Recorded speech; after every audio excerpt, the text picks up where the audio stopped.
안녕하세요. 저는 온라인 기도 선교사 7기의 훈련을 시작해서 8기를 수료한 김옥선입니다. 저는 작년 7월 통일이 임박했으니 기도하러 오세요라는 에스더 간사님의 전화를 받고 복음통일 컨퍼런스에 참석하게 되었습니다. 이후 에스더 현장철에 나가던 중 기도가 돌파된 훈련생분들의 간증을 듣고 도전을 받아서 훈련을 신청했습니다. 그러나 저에게는 훈련은 쉽지 않았습니다. 다리가 골절되어서 심을 박는 큰 수술을 해야 됐고 갑작스럽게 친정아버지가 소천하는 사건도 있었습니다. 국가적으로는 대통령이 탄핵되는 그러한 엄청난 사건을 겪으면서 저는 제 자신을 깊이 돌아보는 시간을 가졌습니다. 수술 후 꼼짝 못하고 누워있으면서 독후감 과제인 저희가 내 이름으로 귀신을 쫓아내며라는 책을 묵상하는 가운데 저는 남편에 대한 저희 태도를 근본적으로 바꾸게 되었습니다. 저희 남편은 수십 년 동안 조울증을 앓으면서 정신병원에 입퇴원을 반복했고 매우 폭력적이고 또 조증일 때는 감당하지 못하는 그러한 많은 일들을 해서 저를 힘들게 했습니다. 저는 남편을 세워주고 인정하기보다는 축사가 필요한 환자라고 생각해서 무시했습니다. 책을 묵상하는 가운데 이러한 저희 태도가 잘못됐다는 것을 깨닫게 되었고 교만을 회개하고 남편을 있는 그대로의 모습으로 바라보고 존중하게 되었습니다. 이후 남편은 조울증뿐 아니라 인지도 많이 좋아지게 되었습니다. 친정아버지가 갑자기 소천한 사건을 통해서 인생에서 가장 중요한 것이 무엇인지, 오늘이라도 제가 하나님 앞에 서게 된다면 어떤 모습으로 서게 될지 고민하게 되었고 저희 삶의 우선순위를 영혼 구원에 맞추게 되었습니다.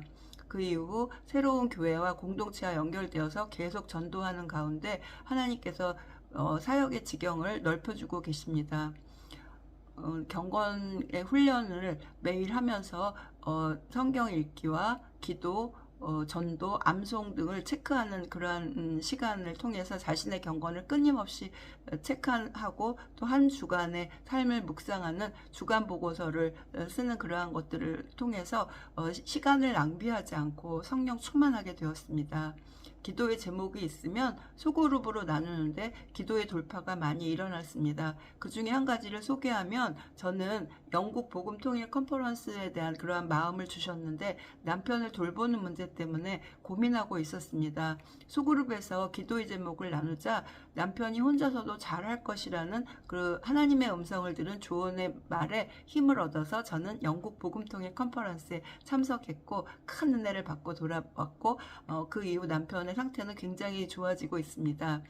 매일 철야를 통해서 각 분야의 전문가들이 강의와 설교를 하시는데 그것을 통해서 시대를 분별하고 바른 가치관을 이렇게 가지게 되었습니다. 그래서 혼자서 기도했다면 기도의 자리를 떠났을 텐데 함께 기도하는 기도의 동역자들과 함께 기도하니 기도에 불이 붙고 가슴에 기도에 대한 열정이 이렇게 솟아납니다.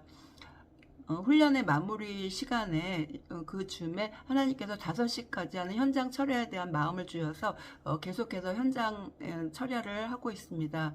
하나님께서 저같이 부족한 사람도 불러주셔서 정말 기도를 받으시는 것을 봅니다. 에스더와 같이 생명을 건 기도의 용사들이 필요한 이때에 하나님의 부르심과 또 저에게 주신 큰 은혜를 생각할 때 너무나 감사드리며 주님 앞에 영광 돌려드립니다. 감사합니다.